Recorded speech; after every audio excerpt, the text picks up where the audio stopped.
Frères et sœurs, bonsoir, bienvenue sur Serviam, et que la paix de notre Seigneur Jésus-Christ, seul Seigneur, seul Sauveur, roi des rois d'âge en âge, et pour toute éternité repose sur vous. Ce soir, frères et sœurs, avec beaucoup de retard, je m'en excuse, je vais aborder un sujet crucial et incontournable, celui de la célébration d'Halloween, chaque 31 octobre de l'année en cours. Mais avant de commencer, je souhaiterais d'abord préciser certains points qui, à mon sens, sont indispensables à préciser. En 2012, notre Seigneur Jésus-Christ, au plus profond de la noirceur de ma vie de l'époque, est venu m'extirper des ténèbres pour m'empêcher de sombrer du côté obscur, d'y laisser ma vie et de perdre mon âme.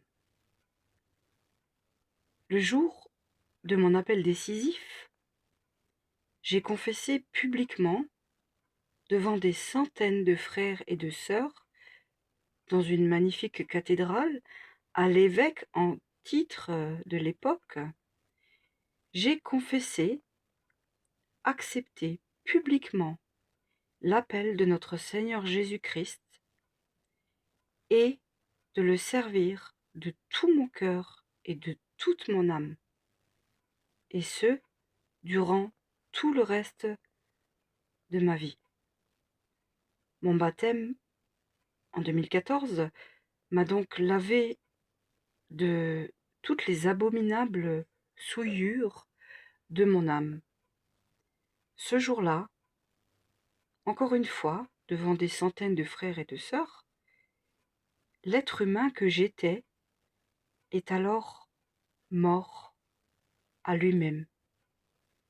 Mort pour renaître en nouvelle créature. Une créature qui a choisi de servir la lumière plutôt que les ténèbres. Ce jour-là, et sans même que je le sache encore, Jésus avait déjà fait de moi celle que j'allais devenir aujourd'hui. Cette nouvelle création, c'est moi, Serviam.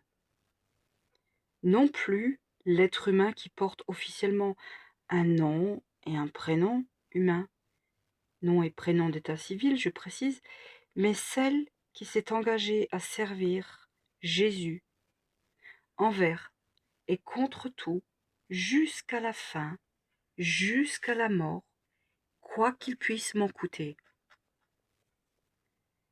Cette créature, c'est donc moi, Serviam, le nom que j'ai choisi, et qui signifie en latin « je servirai », et qui va directement en opposition du non serviam de Lucifer, qui veut donc dire je ne servirai pas. À la veillée pascale de mon baptême, en donnant ma vie à Christ, mon cœur criait déjà « je servirai ». Dieu gagne toujours sur tous les projets humains et les folies de ce monde. Il est écrit en Proverbe 19 au verset 21, je vais vous le lire. Attends, je prends ma feuille. Il y a dans le cœur de l'homme beaucoup de projets, mais c'est le dessein de l'Éternel qui s'accomplit. Voilà.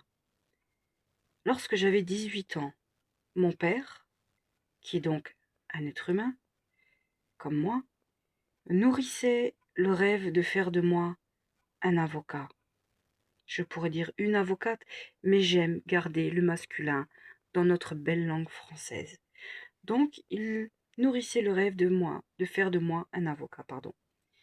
J'ai refusé de servir une justice humaine, biaisée, tronquée, dans laquelle les avocats sont parfois obligés de défendre des personnes afin d'obtenir leur acquittement alors même qu'elles sont coupables.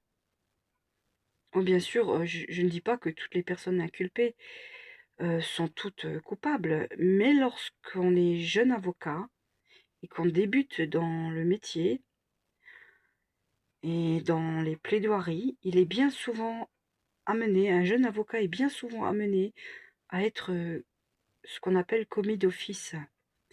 Et alors là, il se retrouve forcément à devoir tout mettre en œuvre pour faire acquitter son client.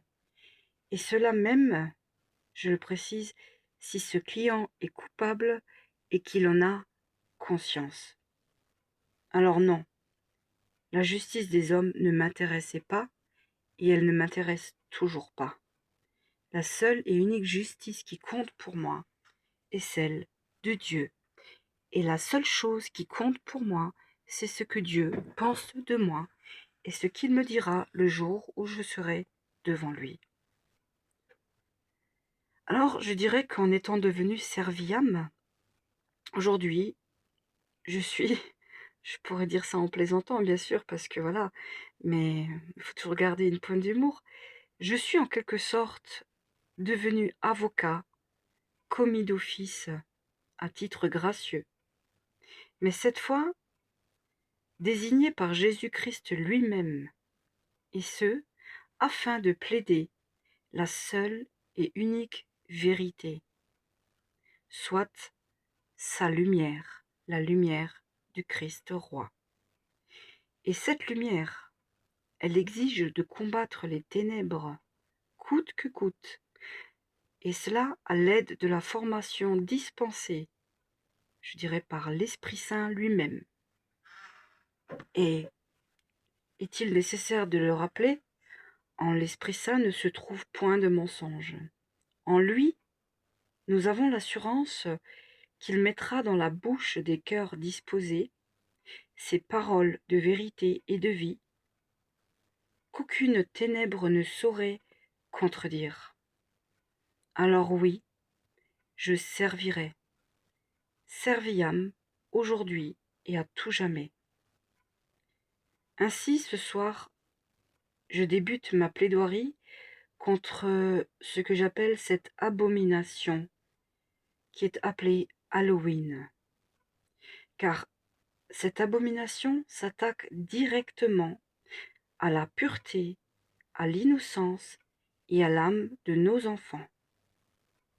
Et Jésus l'a dit lui-même en Matthieu 18, des versets 1 à 5.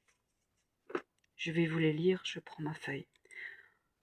En ce moment, les disciples s'approchèrent de Jésus et dirent : « Qui donc est le plus grand dans le royaume des cieux ? » Jésus, ayant appelé un petit enfant, le plaça au milieu d'eux et dit : « Je vous le dis en vérité, si vous ne vous convertissez pas, et si vous ne devenez pas comme ces petits enfants, vous n'entrerez pas dans le royaume des cieux.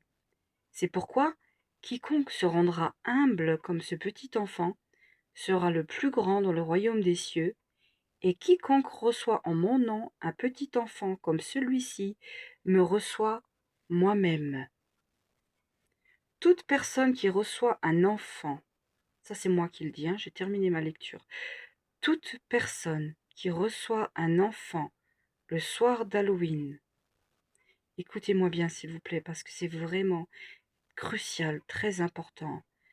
Je le dis avec beaucoup de bienveillance, mais je le dis avec de la fermeté et sans trembler, parce que c'est ce que le Seigneur attend de moi. Toute personne qui reçoit un enfant le soir d'Halloween, un enfant en l'honneur de cette célébration macabre, le reçoit sans le savoir au nom du diable et non à celui de Jésus. Car Jésus est la célébration de la lumière et de la vie, alors qu'Halloween célèbre les ténèbres et la mort. En recevant ces enfants à la porte, pour leur donner des bonbons, pour éviter un sortilège, des bonbons ou un sort, n'est-ce pas l'expression que les enfants prononcent, hein, ouais. Trick, sort, treat, enfin bref, en français c'est les bonbons ou un sort.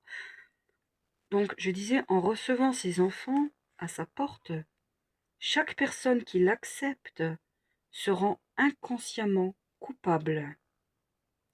une culpabilité étouffée et masquée par une illusion de convivialité et de jeu, mais tout de même une culpabilité indéniable devant Dieu. Certains penseront, mais quelle culpabilité? Celle de donner de la joie à des enfants? Et là je répondrai, non. La culpabilité de croire donner de la joie à des enfants, en entrant dans leur jeu innocent à leurs yeux, mais lourd de conséquences spirituelles pour leurs petites âmes. Jésus est la seule lumière du monde, mais le monde a préféré les ténèbres.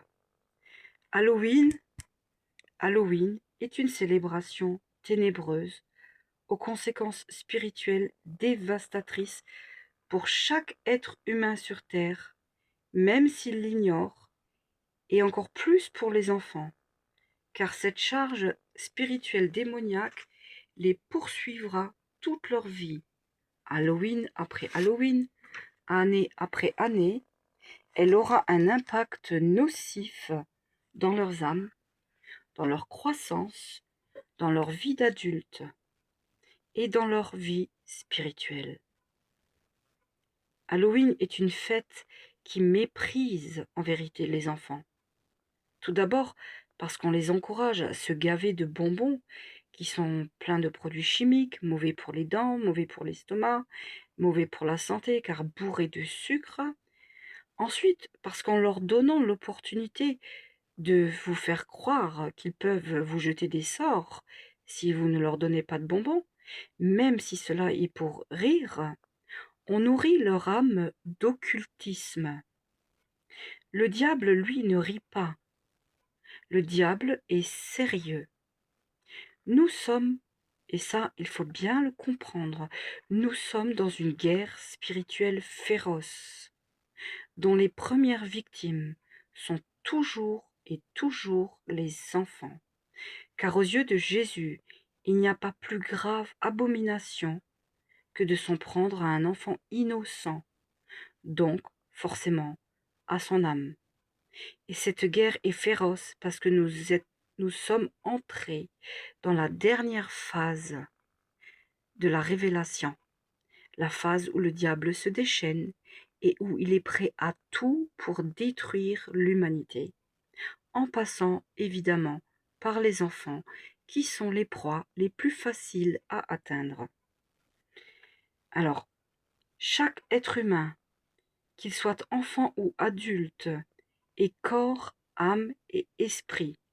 Et je disais donc, il n'y a pas de plus grave abomination que de se prendre à un enfant innocent, donc à son âme.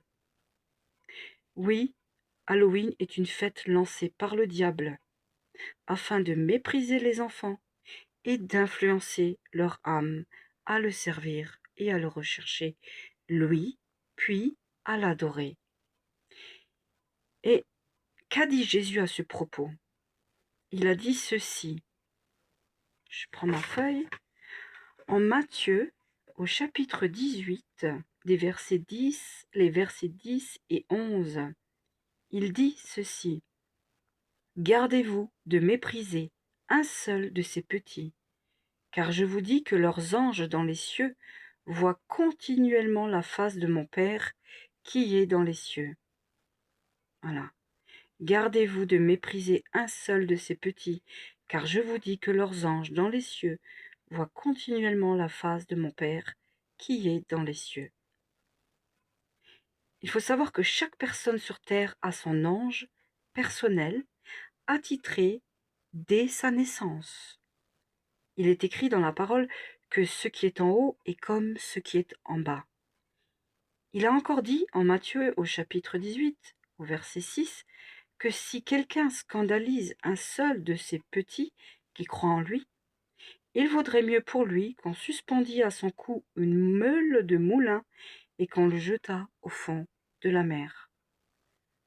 Alors maintenant que je vous ai lu ça, je vais vous poser deux questions qui s'adressent particulièrement aux chrétiens et surtout aux catholiques. Voilà. Parents catholiques, estimez-vous, en tenant compte de votre confession catholique, être en droit de fêter et de laisser fêter vos enfants cette célébration d'Halloween? Je vous le redemande. Estimez-vous être en droit, en tant que catholique, de fêter et de laisser fêter vos enfants cette célébration diabolique d'Halloween? C'est une question que je vous pose. Vous répondez en votre âme et conscience dans votre cœur.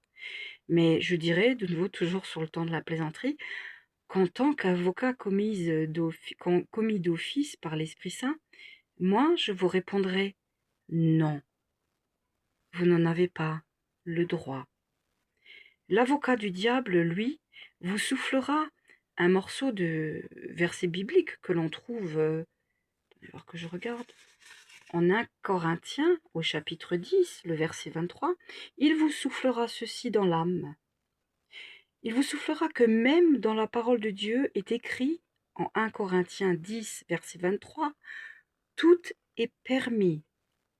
Oui, le diable connaît parfaitement la parole de Dieu, et mieux que n'importe quel être humain sur terre, car lui-même se déguise en ange de lumière. Le verset complet dit, lui, ceci: tout est permis, mais tout n'est pas utile. Tout est permis, mais tout n'édifie pas. Alors je vous pose maintenant une deuxième question. Halloween édifie-t-elle vos enfants? Cette fête macabre édifie-t-elle vos enfants? Si vous pensez et croyez en votre âme et conscience que vous, parents catholiques, vous êtes en droit d'accepter de fêter Halloween avec et pour vos enfants, trouvez-vous en cette célébration quelque chose d'édifiant, à la fois pour vos enfants et pour vous. Et là encore, l'avocat commis d'office par l'Esprit Saint que je suis vous répondra à nouveau non. Je reviens sur le passage de Matthieu 18 au verset 10, des versets 10 et 11. Je vous dis que leurs anges dans les cieux, c'est-à-dire les anges de vos enfants, je précise, voient continuellement la face de mon Père. Alors, pourquoi vous ai-je relu ce passage et pourquoi vous ai-je répondu non? Je vais maintenant vous l'expliquer. Il est écrit en 2 Corinthiens 4, verset 4, verset 2 à 4, pardon. Maintenant a lieu le jugement de ce monde. Maintenant le prince de ce monde sera jeté dehors, bien que la plupart des gens soient endurcis et aveuglés. Il est aussi écrit en Matthieu 4, des versets 8 à 11, Christ était fort conscient du fait que Satan, le diable, est le chef méchant et invisible de l'ère présente. Alors je vous demande, une fête où l'on célèbre le gore, le glauque, la mutilation, le sang répandu, les démons, les sorcières, les vampires, les loups-garous, les morts-vivants, les sortilèges, les maisons ou châteaux hantés, les contes et histoires horrifiques, les ateliers de cours de magie, de divination, de spiritisme, vous semble-t-il plus gentil qu'une fête où l'on célèbre la venue d'un sauveur, de la lumière du monde, des anges et des saints, d'un royaume magnifique où règne harmonie, joie, paix, santé et amour? Réfléchissez à cette question.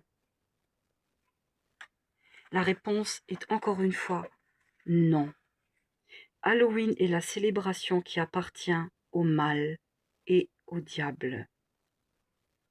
Le fondateur du satanisme, qui est déjà décédé depuis de nombreuses années et qui s'appelle Anton Szandor Lavey.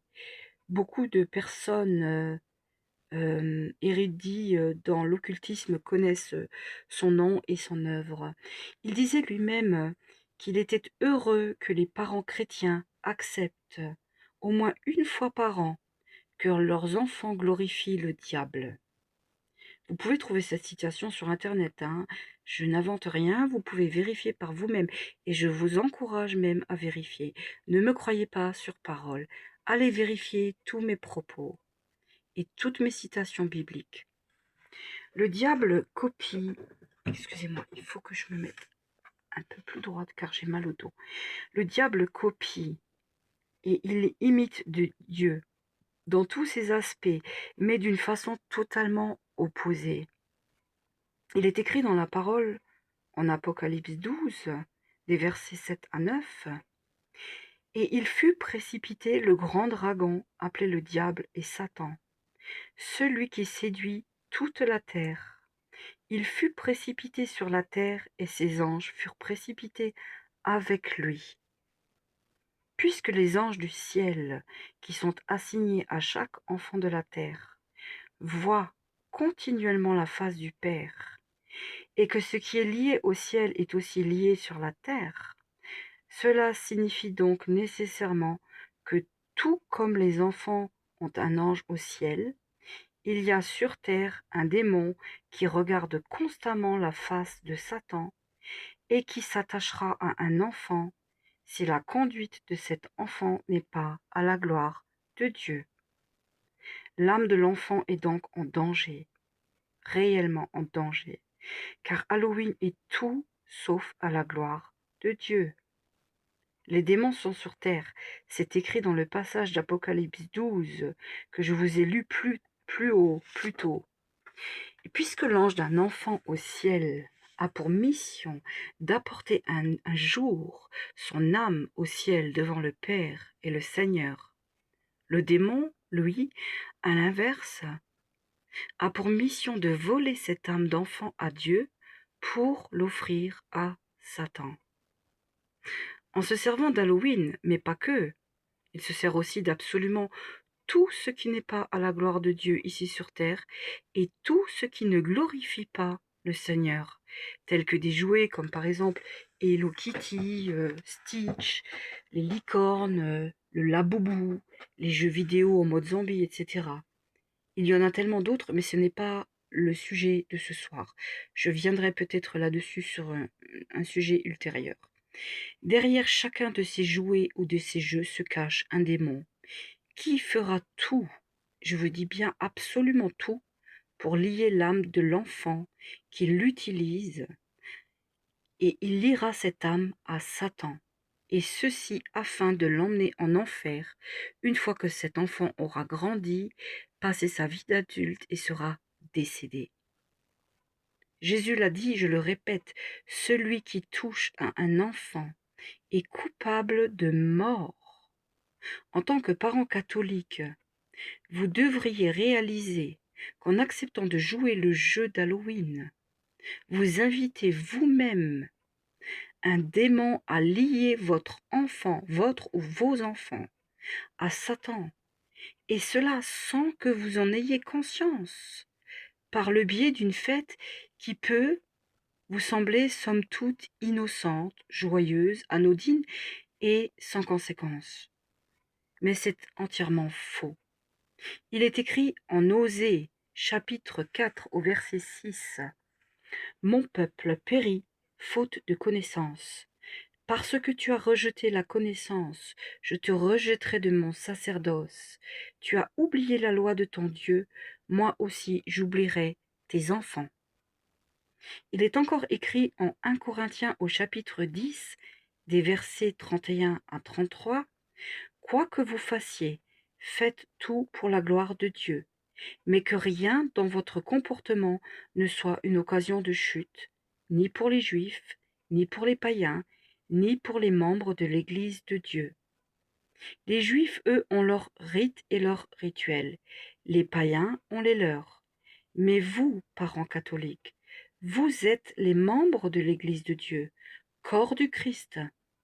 Et vous devriez donc dans l'absolu vous abstiner de prendre part à ce qu'on appelle les œuvres infructueuses des ténèbres mentionnées dans la Bible. Vous ne pourrez jamais dire qu'Halloween est une fête qui sème du bon fruit. Le bon fruit engendre la lumière, pas les ténèbres. Parents catholiques, je vous le dis vraiment, avec tout le respect que j'ai pour vous, parce que vous êtes mes frères et sœurs, je vous le dis avec tout mon amour de servante du Seigneur, de maman, parce que je suis aussi une maman. Je vous demande ceci. Au paradis, y a-t-il des pieds coupés, des têtes de cochons décapités sanguinolentes, des squelettes, des tronçonneuses, ou bien des chaudrons, du sang qui coule, des ricanements, ou encore des fantômes, des sorcières, vampires, loups-garous, ou encore des incantations, des sortilèges, du glauque, du morbide, bref, du gore et de la peur. Y a-t-il ça au paradis? Non, bien sûr que non. Jésus disait en Matthieu du chapitre 5 au verset 13, « Vous êtes le sel de la terre. Mais si le sel perd sa saveur, avec quoi la lui rendra-t-on » Il disait encore en Matthieu 5 au chapitre 14, « Vous êtes la lumière du monde. » Il est écrit aussi en Éphésiens au chapitre 5, des versets 7 à 9, « Autrefois, certes, vous apparteniez aux ténèbres, mais à présent, par votre union avec le Seigneur, vous appartenez à la lumière. Comportez-vous donc comme des enfants de lumière, car le fruit produit par la lumière, c'est ce qui est bon, juste et vrai. » Alors maintenant, mes frères et sœurs, je vais appliquer un petit exercice.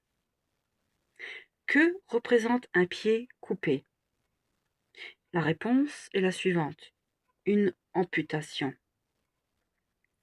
Une amputation, je le précise, sauf nécessité médicale, dans la réalité, une amputation mimée par un pied en plastique est-elle vraie? Non, c'est une fausse amputation.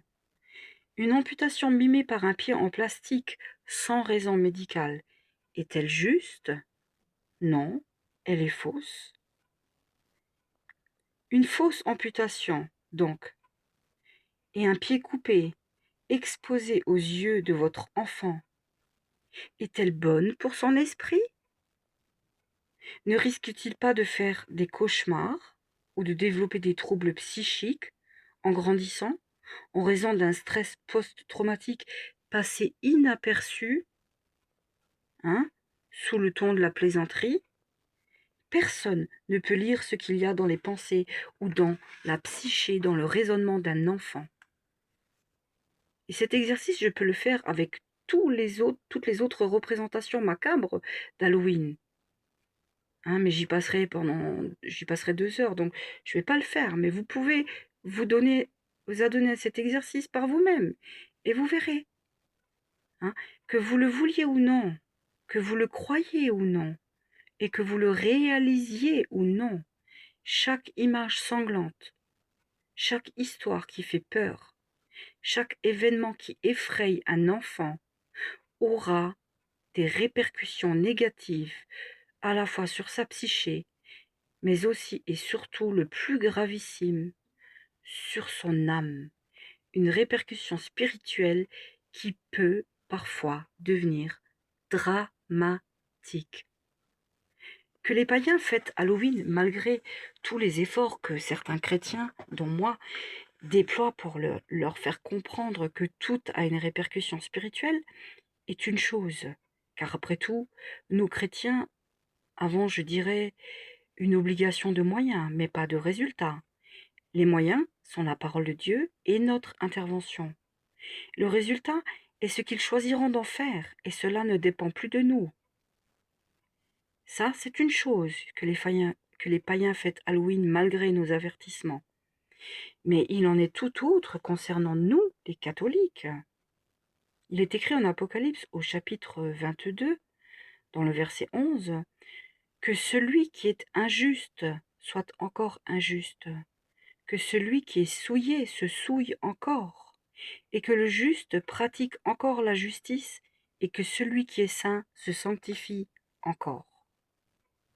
Si donc les païens refusent Dieu, et sont donc injustes, et qu'ils choisissent de se souiller en adhérant à Halloween et en célébrant le macabre, c'est leur choix, et nous devons prier pour eux. Mais vous, parents catholiques, pourquoi accepter cette compromission de rites païens alors que Dieu vous demande de pratiquer la justice et de vous sanctifier? Pourquoi? Il est écrit à propos de notre Messie dans le livre de Daniel, au chapitre 2, le verset 22. Alors il parle de Jésus évidemment, puisque c'était prophétique. C'est lui qui dévoile ce qui est profondément enfoui et caché, qui connaît ce qui est dans les ténèbres, et la lumière réside auprès de lui. Voilà. Et ainsi donc, frères et sœurs, parents catholiques, avec tout le respect que je vous dois en tant que sœur catholique, je dois au moins essayer de toutes mes forces et de tout mon cœur de vous faire comprendre que parmi l'ensemble des catholiques, Jésus a désigné plusieurs milliers, voire millions de ses enfants pour tout tenter afin d'ouvrir les yeux aux autres frères et sœurs catholiques sur la réelle portée spirituelle d'Halloween, afin qu'eux aussi cessent enfin de participer à ces œuvres infructueuses des ténèbres, et qu'ils deviennent enfin des catholiques brûlants d'amour, et non plus des catholiques tièdes. Il est écrit en Apocalypse 3 ceci. Écoutez bien, frères et sœurs, parents catholiques, parce que c'est vraiment très, très, très important. Il en va du devenir de votre âme et de celle de vos enfants. Il est donc écrit en Apocalypse 3. Écrit à l'ange de l'église de Sardes. Voici ce que dit celui qui a les 7 esprits de Dieu et les 7 étoiles. Je connais tes œuvres, je sais que tu passes pour être vivant et tu es mort. Je répète, je connais tes œuvres, je sais que tu passes pour être vivant et que tu es mort. Alors, que penser de ce passage? Vous allez à l'église, vous allez prendre le corps du Christ, et vous passez donc pour être vivant. Mais ensuite, vous allez fêter Halloween. Vous passez donc pour être vivant, mais en fêtant Halloween, vous vous condamnez à mort, donc vous êtes mort, car cette fête est du diable. Je poursuis ma lecture. Sois vigilant et affermis le reste qui est près de mourir, car je n'ai pas trouvé tes œuvres parfaites devant mon Dieu. Voilà. Je poursuis mon argumentation et ma réflexion. Je disais donc que vous êtes mort. Mais, malgré le fait que vous êtes déjà mort, il vous faut affermir ceux qui sont prêts de mourir. Et là, il s'agit de l'âme de vos enfants. Car vos œuvres, c'est-à-dire accepter de célébrer Halloween, n'ont pas été trouvées parfaites devant notre Seigneur. Je poursuis encore ma lecture. Rappelle-toi donc comment tu as reçu et entendu, et garde et repens-toi. Si tu ne veilles pas, je viendrai comme un voleur dans la nuit, et tu ne sauras pas à quelle heure je viendrai sur toi. C'est fort, c'est très puissant. Écoutez bien, frères et sœurs catholiques, parents catholiques, et entendez, s'il vous plaît, je vous en prie, pour votre salut, entendez cet avertissement. C'est urgent et vital de l'entendre. Vraiment. Vous ne saurez pas à quelle heure il reviendra, et vous ne saurez pas à quelle heure il viendra sur vous. Je poursuis ma lecture. Cependant, tu as à Sardes quelques hommes qui n'ont pas souillé leurs vêtements. Ils marcheront avec moi en vêtements blancs, parce qu'ils en sont dignes. Là, Jésus parle de ces enfants actuels, ces millions d'enfants dont je vous ai parlé avant, qui ont compris la réelle implication spirituelle d'Halloween et qui ont choisi lui, le Seigneur, et pas les ténèbres. Car je pense qu'il est inutile de le préciser, mais je vais quand même le faire. Il ne faut pas oublier que la Bible est la parole vivante de Dieu, qu'elle est vivante d'âge en âge et que par conséquent elle est intemporelle. Ces textes étaient valables à l'époque, mais ils sont aussi valables aujourd'hui et les textes et les prescriptions bibliques sont valables pour chaque époque et chaque situation de vie, y compris pour nous aujourd'hui, dans toutes nos activités et dans tous nos choix dans notre vie quotidienne. Je poursuis encore ma lecture. Celui qui vaincra sera revêtu ainsi de vêtements blancs, et je n'effacerai point son nom du livre de vie. Et je confesserai son nom devant mon Père et devant ses anges. Que celui qui a des oreilles entende ce que l'Esprit dit aux églises. Je vais vous lire un passage un peu plus loin au verset 15. Je connais tes œuvres, je sais que tu n'es ni froid ni bouillant. Puisses-tu être froid ou bouillant, ainsi parce que tu as été tiède et que tu n'es ni froid ni bouillant, je te vomirai de ma bouche. Je te vomirai de ma bouche. Oui, mes frères et sœurs, c'est ce que le Seigneur a dit. Jésus vomira les tièdes. Qu'il s'agisse d'Halloween ou de toute autre œuvre humaine, un chrétien tiède sera rejeté. Un chrétien tiède sera rejeté. Peu importe le domaine dans lequel il agira.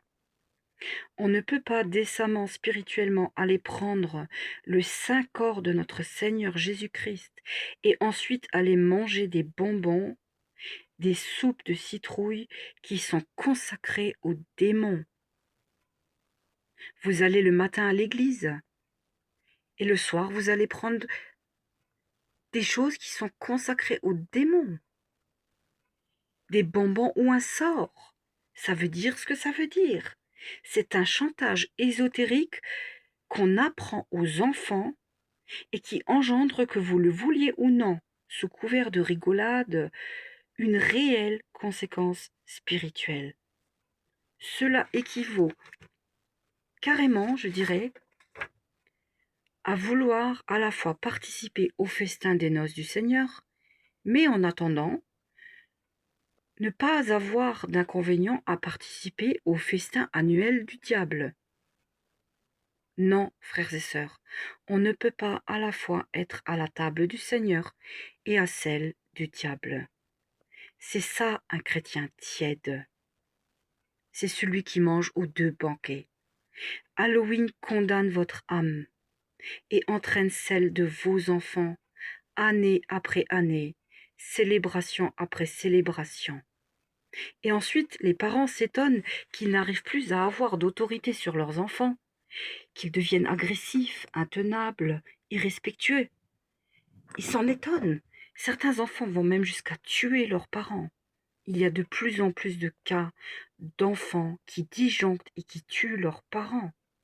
L'actualité regorge de cas d'enfants qui tuent leurs parents ou d'autres enfants, ou qui leur font du mal, qui les agressent, qui les violent, qui sont des enfants à problème. Hein? Ces choses, on ne peut pas les nier. Certains diront oui, ça a toujours existé, mais aujourd'hui tout est médiatisé, donc on en entend plus parler. Je dirais non, c'est faux. Et si vous interrogez l'Esprit Saint en votre âme et conscience, il vous répondra aussi que c'est faux. Parce que la vérité est une. Voilà.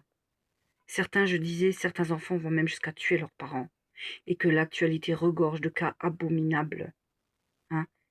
Dans les cas les moins sévères, l'enfant souffrira de troubles psychiques, de dépression ou de troubles psychiatriques, ou peut-être simplement de fractures émotionnelles et de ruptures sociales, ou d'une inadaptabilité à la société et à la vie normale. Et dans ce cas-là, ils ont encore de la chance, je vous dis honnêtement, hein. Mais comprenez bien que nous sommes en guerre. Hein. Macron a utilisé cette formule. Hein. Mais quand il a dit ça, il sait très bien de quoi il parle. Lui fait partie de l'adversaire. Quand il a dit « nous sommes en guerre », il nous disait ouvertement « nous sommes en guerre contre vous ». le peuple et contre vous, les enfants de Dieu. Alors moi, je reprends cette expression pour nous, les chrétiens. Nous sommes en guerre. C'est une guerre, une vraie guerre, qui est spirituelle.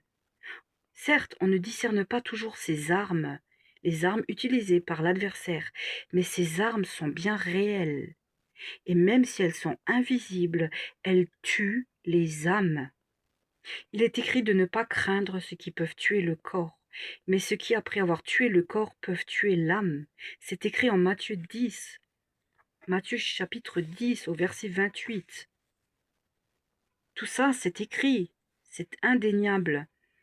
Toute l'année, en tant que parent, vous prenez soin de la santé de vos enfants.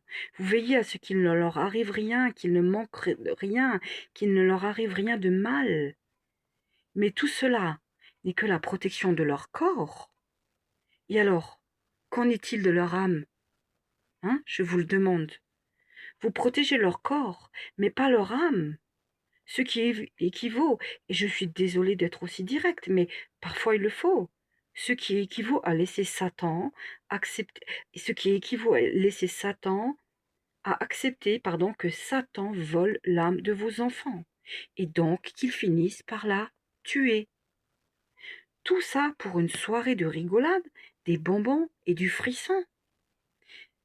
Perdre votre âme et celle de vos enfants pour des bonbons et des déguisements. Vous rendez-vous compte? Cette soirée qui est perçue par encore beaucoup trop de gens comme innocente et inoffensive, en vaut-elle vraiment la peine?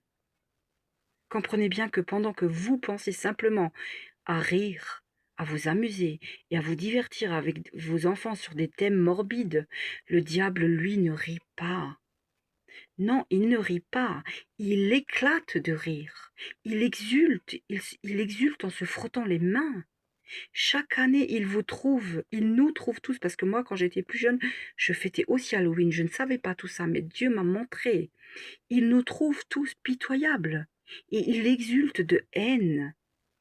Sa haine, c'est sa joie à lui. Il exulte de haine, tout comme les chrétiens exultent de joie pour le Seigneur. Lui exulte de haine, parce que c'est un soir où il voit toutes ses âmes se perdre pour des futilités. Mais lui, lui, pendant ce temps-là, il déploie ses armes. Et ses armes sont Halloween, l'occultisme en général, tout l'occultisme, tout l'ésotérisme, mais aussi la télévision, avec les dessins animés, les jeux vidéo, les films, les jouets, les marques de vêtements, la nourriture, la musique et les divertissements en tout genre. C'est la réalité. Nous sommes en guerre. Lui est en guerre contre nous et nous devons être, avec l'archange Saint-Michel et avec notre très sainte Mère Marie, nous devons être en guerre et faire la chasse aux œuvres des ténèbres. Il est écrit en Exode au verset 3, « Tu n'auras pas d'autre Dieu devant ma face. » Un peu plus loin, « Car moi, l'Éternel, je suis un Dieu jaloux qui punit l'iniquité des pères sur les enfants jusqu'à la 3e et 4e génération. » Passer plus de temps à fêter Halloween, à jouer avec des jouets qui sont sous le coup d'une possession ou d'un envoûtement, à jouer avec des jeux vidéo gore, à regarder des choses impures, tout cela est de l'idolâtrie. L'idolâtrie du monde, l'idolâtrie du mal. Et tout ce temps volé, c'est du temps volé, du temps de qualité que vos enfants pourraient passer en présence du Seigneur. Oui, ça s'appelle de l'idolâtrie. Alors, je ris sans méchanceté, mais je ris comment dire, doucereusement, je dirais. Je ris quand certains évangéliques nous disent que avoir des statues, c'est de l'idolâtrie. Mais les statues représentent les saints, Marie, Jésus. Mais ils passent plus de temps à donner leur vie dans les choses du monde, telles que les jeux ou les films gore ou les trucs comme Halloween, plutôt qu'à prier. Ça, c'est de la vraie idolâtrie. Alors avant de nous condamner, nous, parce qu'on a une statue, ils doivent regarder la paille, la poutre qu'ils ont dans leur œil, et se condamner eux-mêmes parce qu'ils donnent plus de temps et plus d'allégeance aux choses du monde qu'aux choses d'en haut. Les statues qui représentent les choses d'en haut sont des choses d'en haut. Jésus a dit, affectionnez-vous aux choses d'en haut. Pas un peu. C'est-à-dire, on doit donner toute notre vie pour l'œuvre de Dieu, pour l'édification du royaume de Dieu et pour les choses d'en haut. Voilà, frères et sœurs. Sur cette plaidoirie, je vais vous laisser réfléchir, méditer et interroger l'Esprit Saint pour qu'il vous donne le bon discernement. Et je vous dis à demain pour la seconde partie de ce thème sur Halloween, dans lequel j'expliquerai en détail l'origine de cette fête. Ensuite, je viendrai sur sa récupération spirituelle par les néo-païens qu'on appelle les vicans. Je parlerai de la position de l'Église par rapport à la fête ancestrale irlandaise, païenne, qui est à l'origine d'Halloween, qui s'appelait Samhain. J'évoquerai les raisons de cette fête, le folklore, et sa portée spirituelle, évidemment, sa portée païenne, hein. J'évoquerai aussi l'aspect rituel satanique des élites qui profitent de chaque 31 octobre de chaque année pour vouer quant à eux un vrai culte à Lucifer, avec pour le coup de réels sacrifices d'enfants, de réels actes de mutilation et du cannibalisme. Et je parlerai de la Toussaint, de la fête de la commémoration des défunts, de leurs raisons d'exister et de leurs anciennes dates, parce qu'elles n'étaient pas célébrées à la date du 1er novembre et du 2 novembre, et j'expliquerai pourquoi. Et je parlerai aussi des conducteurs d'église qui ont changé cette date, ainsi que les raisons profondes de ce changement. J'aborderai aussi le conflit ancestral entre catholiques, païens et protestants, car il ne faut pas oublier que ce sont les protestants irlandais, en immigrant aux USA, qui ont apporté avec eux cet ancien rite païen qu'on appelle Samhain, hein. Voilà. Bref, c'est un rite qui a été encore détourné et récupéré par les néo-païens et les satanistes d'aujourd'hui. J'expliquerai tout ça en détail, mais je ne pouvais pas le faire aujourd'hui parce que les vidéos seraient beaucoup trop longues et je n'ai pas une énorme capacité de stockage. Bref, vous l'aurez compris, j'ai encore énormément de choses à vous dire, car la vérité nous affranchit tous, et elle affranchira aussi nos enfants par notre combat. J'évoquerai tout ceci parce que je sais pertinemment que le mouvement New Age Vican brandira les arguments qu'Halloween est Samhain et que ce n'est donc pas satanique. Et je leur prouverai, parole de la Bible, parole de Dieu, la Bible à l'appui, que malheureusement pour leur âme, si, ça reste une fête satanique. Voilà. Je parlerai aussi du fait que certains hommes d'église, ainsi que des dames catéchistes, justifient, je dirais, l'inoffensivité d'Halloween en argumentant que cette fête pourrait être un moment d'évangélisation. Et je démontrerai encore une fois, parole à l'appui, qu'on ne peut pas chasser le mal par le mal. Car Jésus lui-même l'a dit, si Satan se divise lui-même, il ne peut plus subsister.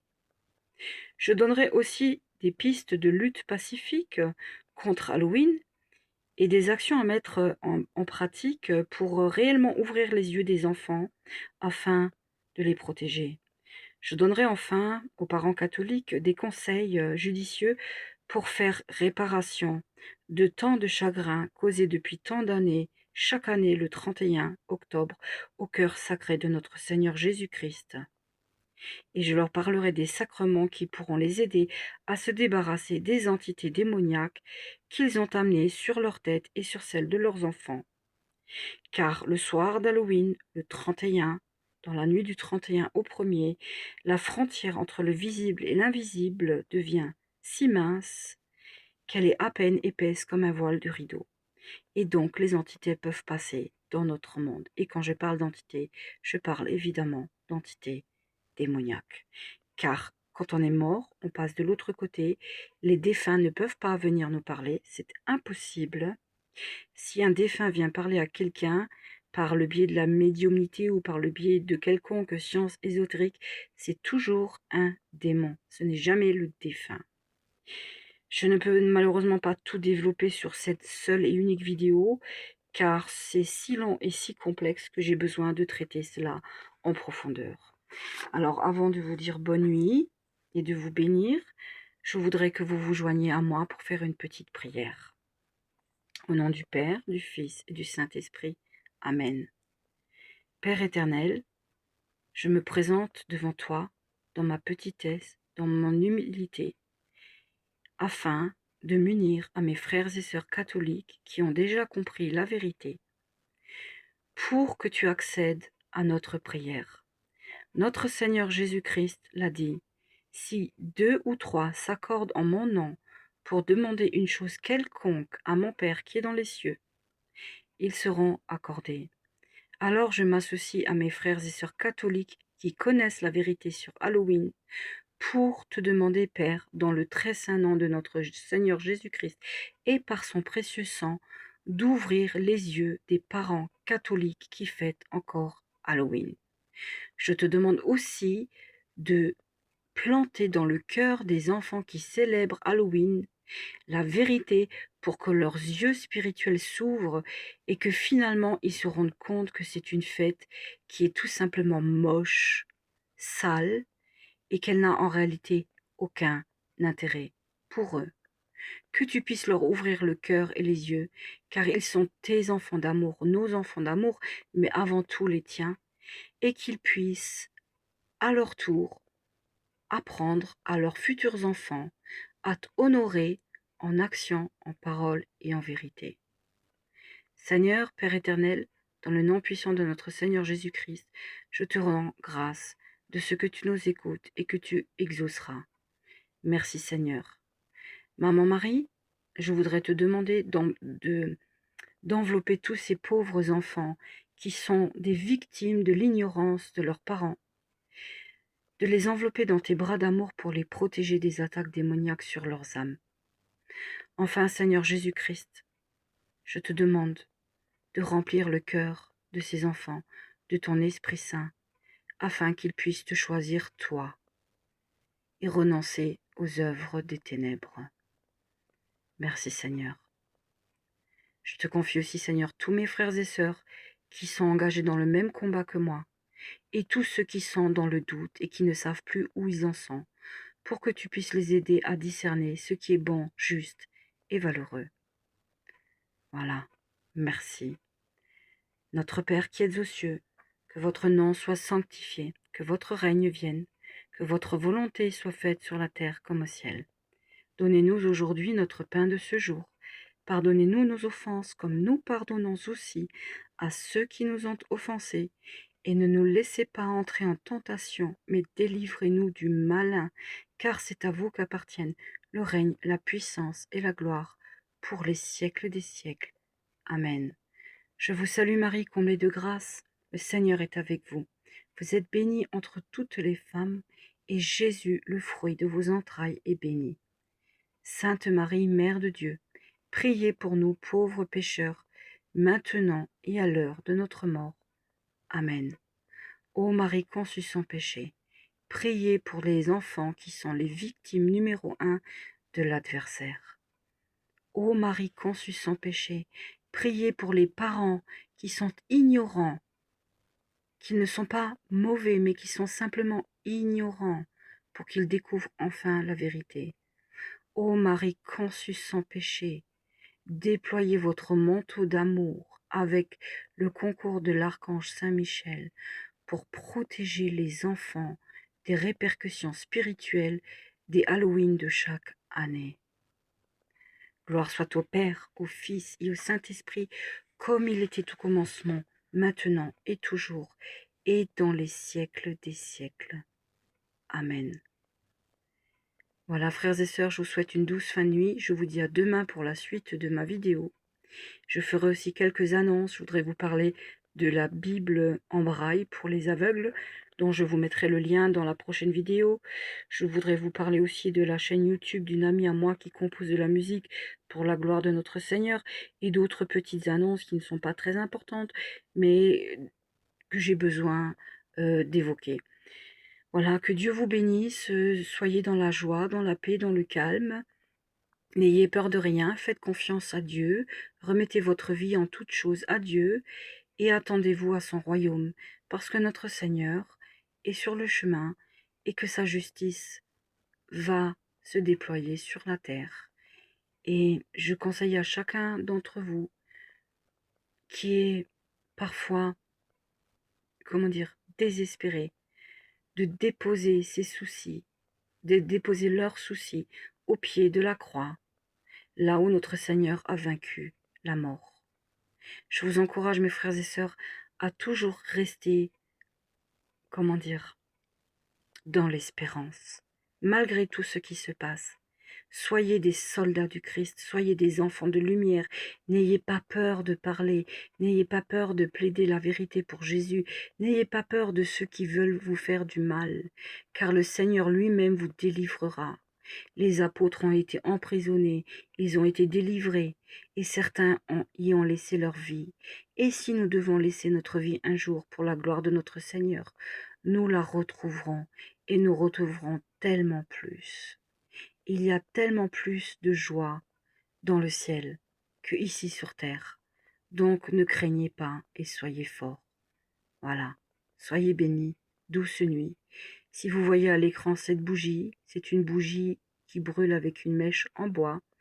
Elle crépite et en fait, je voulais symboliser simplement le feu que représente le danger d'Halloween, ce feu qui brûle les âmes année après année. Voilà, soyez bénis, bonne nuit et à demain.